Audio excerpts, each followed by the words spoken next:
Deuxième élément, c'est le rapport au langage. Alors, nous savons que le langage est un élément très important dans la relation entre les êtres humains. Nous ne pouvons pas vivre, nous ne pouvons pas échanger, nous ne pouvons pas manger, faire l'amour, plein de choses sans le langage. Tellement qu'on peut dire que pratiquement l'être humain a laissé tomber la nature et que même les choses qu'on pourrait considérer comme, qu'on pouvait considérer, même les choses qu'on peut considérer comme naturelles, ne les sont point, ne les sont pas vraiment telles que nous pensons qu'elles soient, qu'elles sont, qu'elles sont. Parce que par exemple, dans le fait de manger, il y a aussi la relation de manger avec telle personne en pensant à telle chose, que tel aliment a un sens, une signification particulière, et ainsi de suite. Et presque, on mange du langage. Dans la sexualité aussi, c'est pas quelque chose de simplement naturel ou biologique, c'est que dans la sexualité a été traitée, a été mélangée avec des éléments du langage. Et donc, le fait d'avoir un comportement sexuel est beaucoup plus, pas tellement important par rapport à tout ce que cela implique chez un chez un sujet donné. C'est le fait de coucher avec telle personne, et il faut savoir si cette personne ne fait pas partie de sa famille, si cette personne n'est pas avec quelqu'un, s'il s'agit de la petite copine de son meilleur ami, par exemple, ça peut poser des problèmes, que peut-être que la fille avec qui il va coucher, ça vient juste après une relation qu'il a laissé ou qu'il a perdu d'avant, et donc il y a peut-être l'image de l'ex-copine qui vient là hanter la chambre où il couche avec cette fille, et ainsi de suite. Donc en fait, le langage va influencer énormément les choses les plus considérées, les plus naturelles du monde pour nous.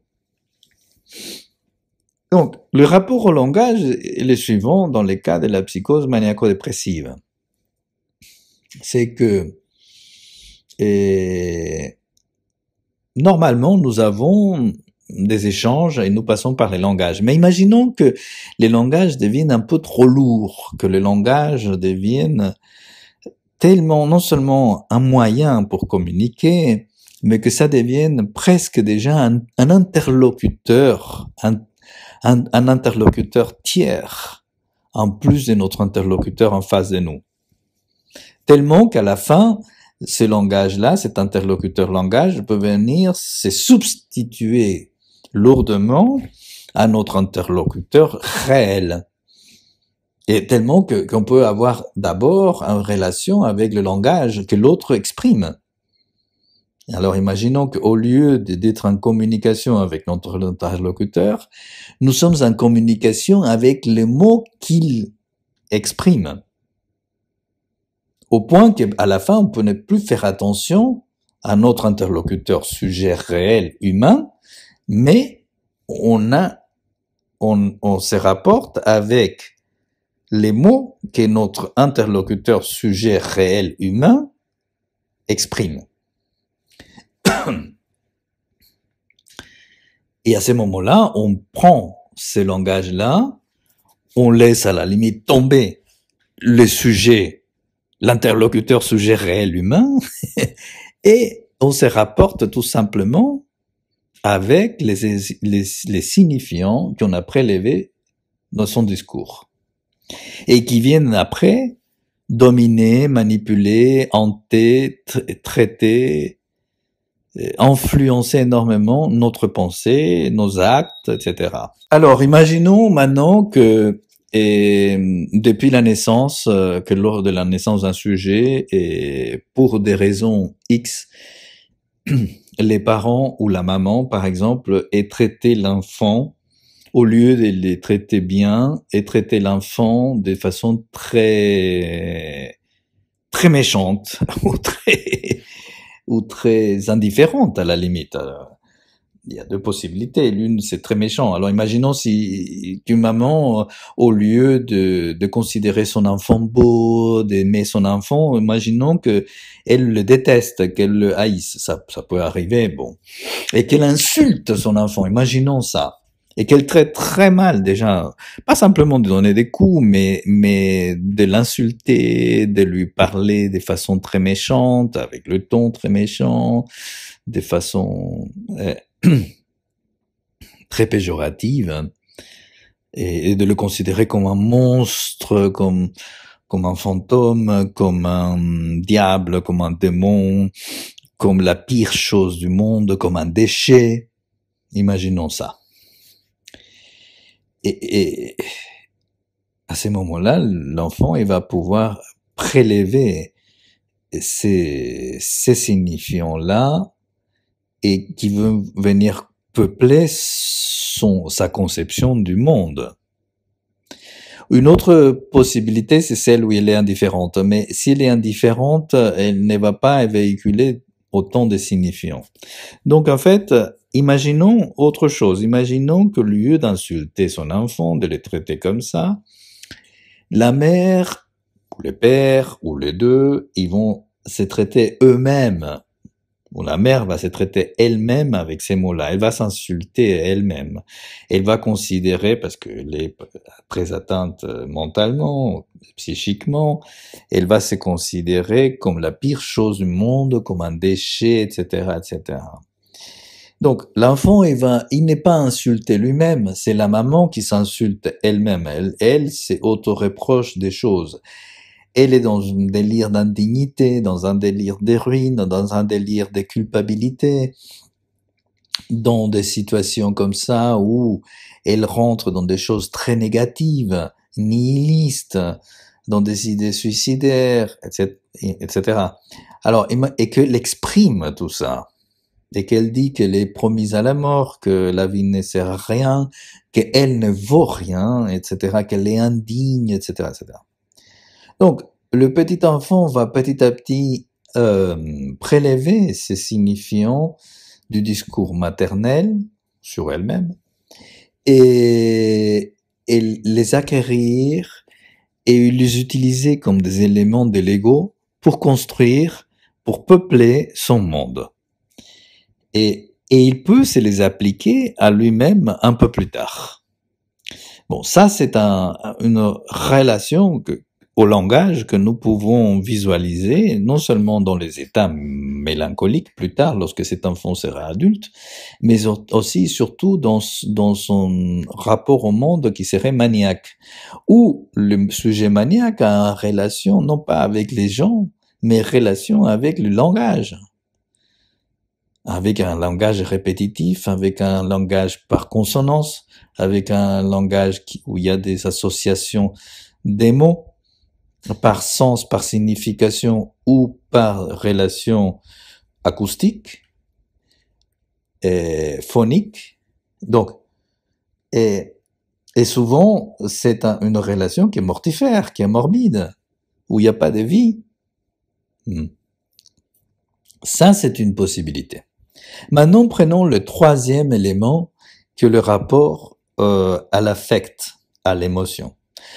Alors, normalement, quand nous avons un enfant, et c'est un événement très important de la vie, et cet événement-là produit forcément chez nous, qu'on soit père ou qu'on soit maman, et ça produit chez l'adulte des affects et des émotions très fortes. C'est normal.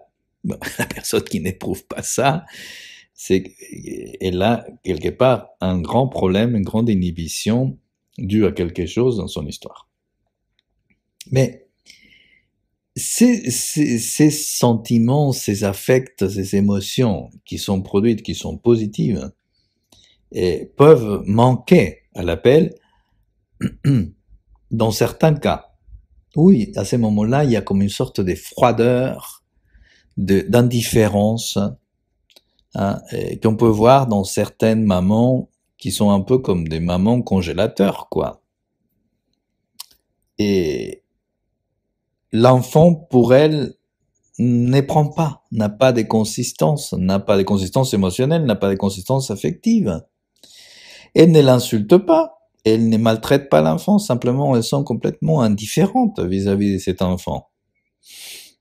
Et qu'est-ce qui arrive à ces moments-là? Et la naissance devient pour elle un non-événement. Et pour l'enfant aussi, ça devient un non-événement plus tard. Et il peut vivre ces choses-là comme les choses de sa vie, les choses importantes, les événements cruciaux de sa vie, comme des non-événements. Des événements, par exemple, où il y a des modifications des conditions habituelles de vie, ou les événements de perte, ou les événements de rupture. Ça, ce sont les trois grands modèles d'événements où nous pouvons visualiser beaucoup plus facilement ce dont on parle ici. Et alors, nous avons là donc trois paramètres, trois variables qui peuvent être combinées, associées. Les événements, le premier, c'est l'association entre les événements qui sont accélérateurs et, au contraire, freins du destin.